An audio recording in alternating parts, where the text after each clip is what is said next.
Right, so now I've let me sort the air out.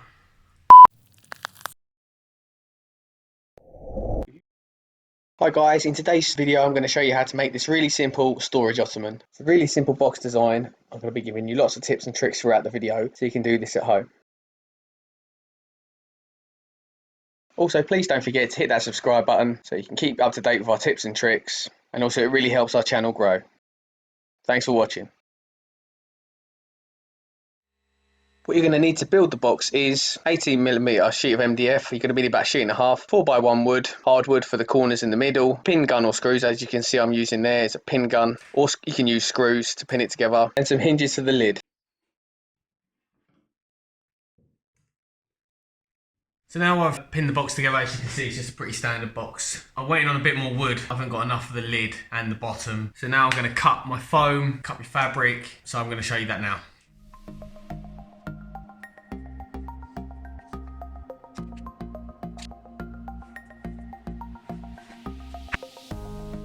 As you can see here, we're using blue foam. It's a firm foam. We're only using 1/2 inch around the sides to give it a nice soft feel, but we don't want it to go too soft. We want to give it a little bit of firmness just in case anyone bumps into it. So yeah, we use a really high quality foam this is. It's quite expensive. It's definitely worth the money. I think it's 39H is the code of the foam. I'm going to cut the foam slightly bigger than the size I need because I like to put it on and then cut the excess off on the box. Instead of doing it perfectly to size, I do it now. I do it a bit bigger so I can get a nice finished cut on the box.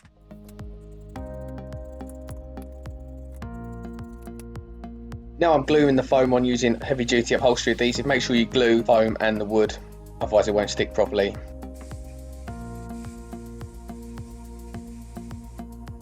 Now I'm cutting the foam off using my Bosch foam cutter. There is an alternative to this. You could use scissors, but it won't be nice and clean. You could also use an electric carving knife. That will probably do the job, but maybe not as nice, but it will do it.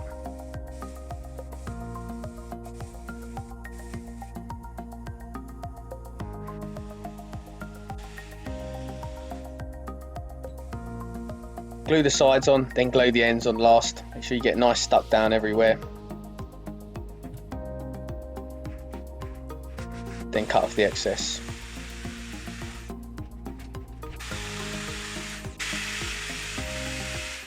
I'm leaving myself 1/2 centimetre at the bottom. And I'm doing that on purpose because when the fabric pulls around, I don't want it to cut on the edge of that wood there, because the wood can be quite sharp and depending on the fabric it can rub. So I leave myself 1/2 centimetre extra so when I roll over I get a nice finish and you don't get any tack ties either. Tack ties are where your fabric gets pulled, you can see little notches along. You do get them sometimes depending on what fabric, but 9 times out of 10 you won't get any tack ties if you do that. Now I'm gluing on the Dacron. Dacron's used for 2 reasons. Number 1, to give a nice soft feel. Number 2, to help the fabric slide on nicely. If it was just foam, it would be a nightmare to get the fabric on. So just glue it down, cut off the excess. What you want to do now is roll out your fabric, square it off. I've done a more detailed video on this, so I'll put the link above. Now I'm cutting the sides for the box. So once you've cut your first panel, use it as a template to copy the second one. When measuring a box like this, I'll normally measure the sides, add a little bit extra for the foam padding, and then add 1 inch on for sewing. Let me just firstly apologise for the bed head / quarantine hair that you're seeing in the picture. And there's no excuse to the bed head, but it is hard to find a barber nowadays. Now I'm sewing the side panels together. As you can see, I will start a couple of stitches, then go backwards. That's called back stitching. That makes sure that the threads don't come loose, because if you put it on, sometimes they pop open. So when you back stitch, it makes sure it's nice and strong. Just make sure when you're sewing, keep a nice 1/2 inch seam allowance. There is guides you can get to put on the machines, but when you know your 1/2 inch, you can normally do it by eye. This is an industrial walking foot sewing machine, especially for upholstery. You should be able to do this on a flatbed machine, as long as the fabric isn't too thick. And this is really simple sewing, just straight lines, joining each panel together.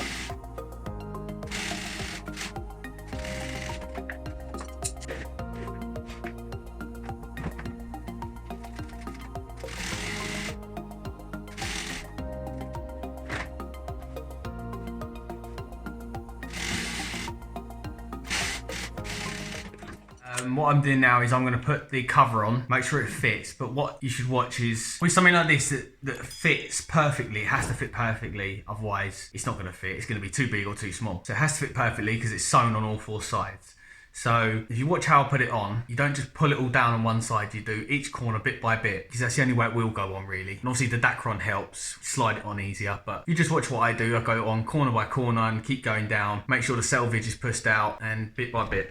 So a selvage is where two bits of fabric are sewn together, two or more bits of fabric, shall I say. If there's piping as well, it can be 4 pieces, but on this, it's just 2 bits of fabric that are sewn together. So inside there's 1/2 inch seam allowance, so there's 2 1/2 inch pieces of fabric that are together, obviously. So if you make sure they're the same way, or either way, they're both flat, you'll get a nice clean line.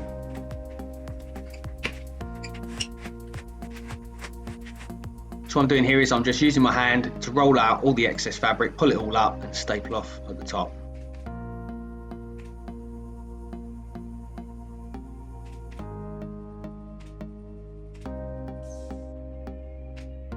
Using my hand to roll the fabric up and over, and using my thumb to hold the fabric down and staple it off. I'll be showing you how to do the corners later on in the video.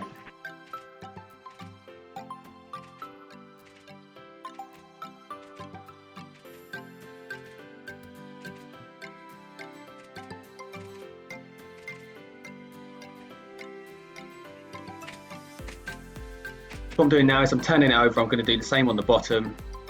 Use my hand to roll the fabric up, and then my thumb hold the fabric down and staple off with a gun. As you can see, the fabric's nice and tight, there's no looseness. That's what you want. Do that all the way around.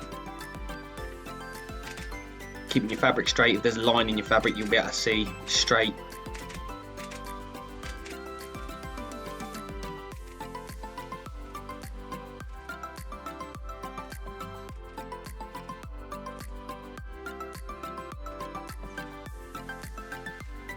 Staple all the way around, and then you cut off the excess.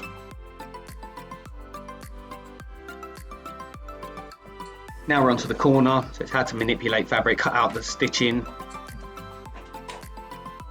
Using your shears, cut away the excess fabric you're not going to need, fold it over, keep going until you've got the desired look that you need. Use a regulator if you need to push the fabric under, is what I'm using now. Sometimes it's hard when you're pulling the fabric tight to roll stuff under, so it's all about how to manipulate the fabric. Keep going until you get the exact corner that you want, then staple it off. I'm using my thumb there to hold it, then staple off. And you can put a couple of staples in the top as well because it's not going to be seen. Then use a hammer to hammer it down nice and flat. So what I'm using now is a black lining fabric for the inside. And here I'm attaching the cardboard strip. Make sure you staple close to the edge of the cardboard strip so you get a nice clean edge when you pull down nice and tight. Now I'm stapling off at the bottom, then I'll work my way up to the corner, fold the fabric under itself, and then staple off into the corners.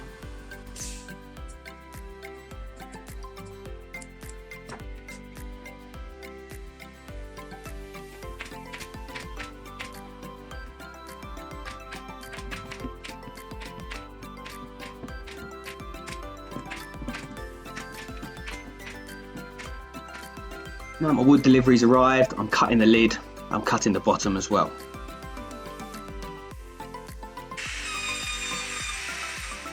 So now I'm attaching the hinges, fixing the lid on, I'm going to mark my holes. Then I'm going to glue the foam onto the lid using 2-inch blue foam, nice and firm, gluing both the wood and the foam so you get a nice stick.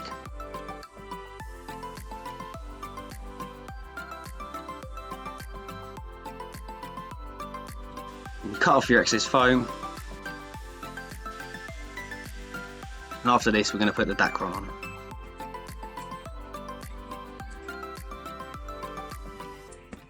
Right guys, so what I'm doing now is I've cut the fabric, cut it long enough so it comes up here. So I'm not cutting it to the wood, I'm cutting it big enough so it comes around here. I'll measure it now, show you how big I cut it. So the way I like to do my boxes, giving myself that 2 inches either side, so that's 28 inches by 62 inches side to side. And then what I'm going to do is I'm going to chop out the corners so it sits nicely, so I'll have a nice seam sewn on each corner. So what I need to do is find the centre of this fabric, and on the back of the fabric, because obviously the front is green, the back is black, and I'm going to do this in centimetres. That is 156 centimetres, so that's what's going to be 78. I'll mark there 78, mark there 78. That is halfway to get that line drawn. Then I want to go halfway side to side. That is 71, so that is 35 and a half. Right, so that is that mark. Right, let me show you what I'm doing. So basically I want the fabric to come up like that and round like this. And I want these corners cut out so it sits nicely. I know that the wood is 130 side to side by 45 and a half. So I've marked the centre. So I'll work out from the centre. So I'm going to go 130 side to side, 45.5 top to bottom. Side to side 130, so we should halve that. So this is what I will mark 65 this way, 65 this way. 65 there, 65 there, mark there and there.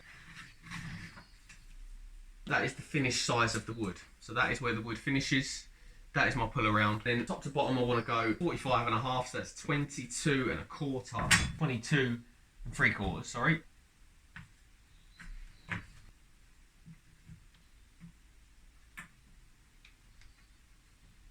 So you can go bang, bang. So as you can see there are your 4 corners, but you need to allow your sewing on that as well. So that is my finished size. I know that my wood finish is there and there. So what I'm going to do, cut 1/2 inch away on all 4 corners. So that now, once it's sewn up, should cap straight on. Jiggly. So what I'm doing here is I'm sewing the 4 corners. Sewing nice and straight, a little bit of a curve at the top so you get a nice finish when you pull down on the foam. Like I say, all 4 corners nice and straight, just a straight line down. Make sure you do your back stitch because you don't want that popping off as you're trying to fix it on. So now we're fixing the fabric onto the lid, working all 4 corners down.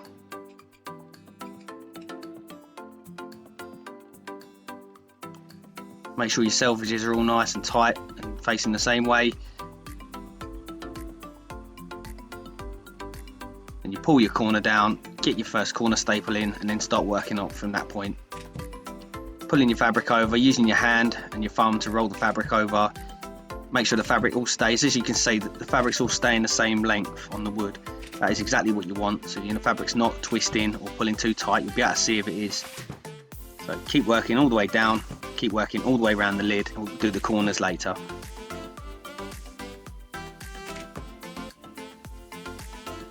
Keep working all the way around, keeping your fabric nice and straight. You'll be able to look down the line and see if there's any lumps and bumps as you're upholstering it on.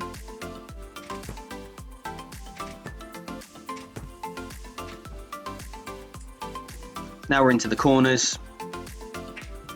So manipulating the fabric, cutting out any excess fabric that you don't need, folding it over on itself so you get a nice clean bottom, and then cutting off your excess fabric. Now stapling on the handle to lift the lid up obviously, and then now is the black lining going on. So nice and straight, making sure it's a straight line, fixing that on, then using a cardboard strip to give you a nice clean edge. So staple one in, pull nice and tight the other end, go into the middle, work your way out. Make sure to staple close to the cardboard strip edge, so when you pull down you get a nice tight finish, it's not going to roll. Now pull tight the other side, one staple in the middle, then work your way up to the end. Don't staple too close to the end as you are going to have to fold it under itself.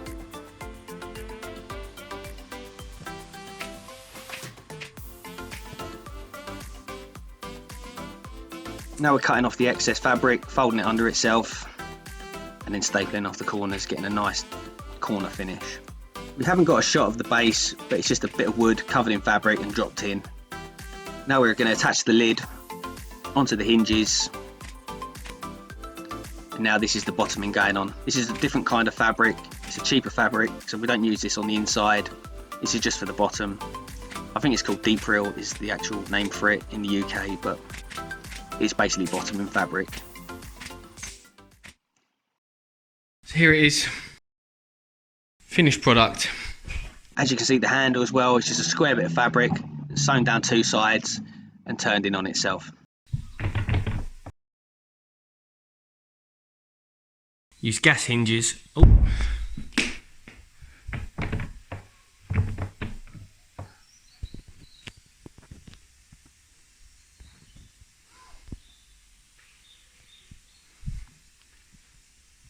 Blacked out all the bottom. Thanks for watching.